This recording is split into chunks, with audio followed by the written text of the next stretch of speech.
ഗബ്രിയും ജാസ്മിനും കഴിഞ്ഞ ദിവസം ഒരുപാട് നേരം ഇരുന്ന് സംസാരിക്കുന്നുണ്ടായിരുന്നു.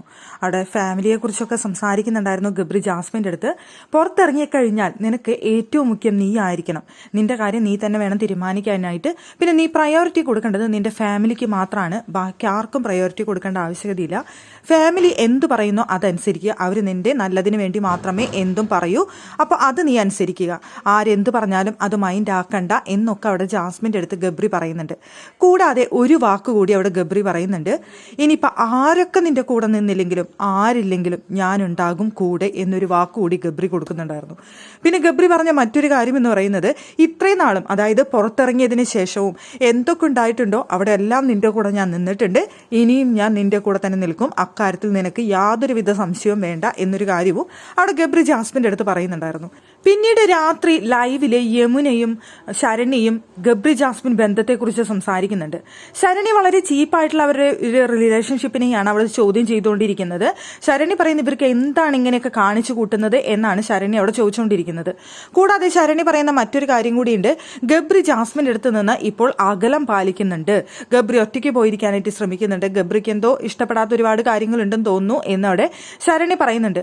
അതുകൊണ്ടാണ് ഗബ്രി അവിടെ മാറിയിരിക്കുന്നത്, ഗബ്രി പഴയ പോലെ അവളുടെ അടുത്ത് അടുപ്പം കാണിക്കുന്നില്ലല്ലോ, അടുപ്പം കാണിക്കുന്നുണ്ടെങ്കിൽ ഇങ്ങനെയല്ലല്ലോ എന്ന് അവിടെ പറയുന്നുണ്ട്.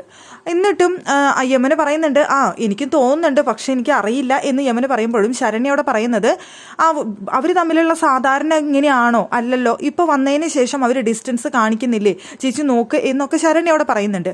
ഇതേ സമയം അവിടെ ജാസ്മിനും ഗബ്രി ഇരുന്ന് സംസാരിക്കുന്നുണ്ട്.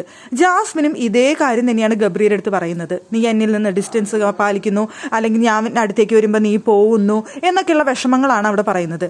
അപ്പൊ ഗബ്രി അവിടെ ഇരുന്ന് പറയുന്നത്, അതിന് കാരണം നിന്റെ അടുത്ത് എനിക്കിപ്പോൾ പറഞ്ഞു തരാനായിട്ട് പറ്റില്ല, എനിക്ക് പല കാര്യങ്ങളും അറിയാം, പുറത്തുള്ളതും അകത്തുള്ളതും ഒക്കെ ആയിട്ടുള്ള കുറേ കാര്യങ്ങൾ അറിയാം, അതുകൊണ്ടാണ് ഞാൻ അതിൻ്റെതായ രീതിയിൽ ഞാനിവിടെ നിൽക്കുന്നത് എന്നവിടെ പറയുന്നുണ്ട്. ജാസ്മിൻ അത് മനസ്സിലാവുന്നില്ല. ജാസ്മിൻ അവിടെ ഇങ്ങനെ ഇരിക്കുമ്പോൾ, നീ എന്നെ മനസ്സിലാക്കാൻ ശ്രമിക്കേ, ഞാൻ നിന്നെ സന്തോഷിപ്പിക്കാനാണ് ഇവിടെ വന്നത്, അല്ലാതെ ബാക്കി ആർക്കും വേണ്ടി വന്നതല്ല, നിനക്ക് വേണ്ടിയിട്ട് മാത്രമാണ് ഞാൻ വന്നത്.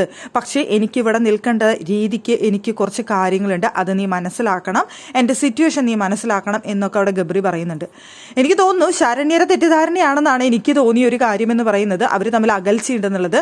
അവിടെ അകൽച്ച ഗബ്രി കുറച്ചൊക്കെ കാണിക്കുന്നുണ്ട്, അത് കണ്ടിട്ട് തന്നെ ആയിരിക്കണം. പക്ഷെ ഗബ്രി ആ കാണിക്കുന്ന അകൽച്ച എന്ന് പറയുന്നത് കാര്യമായിട്ടുള്ള അകൽച്ചയൊന്നുമല്ല.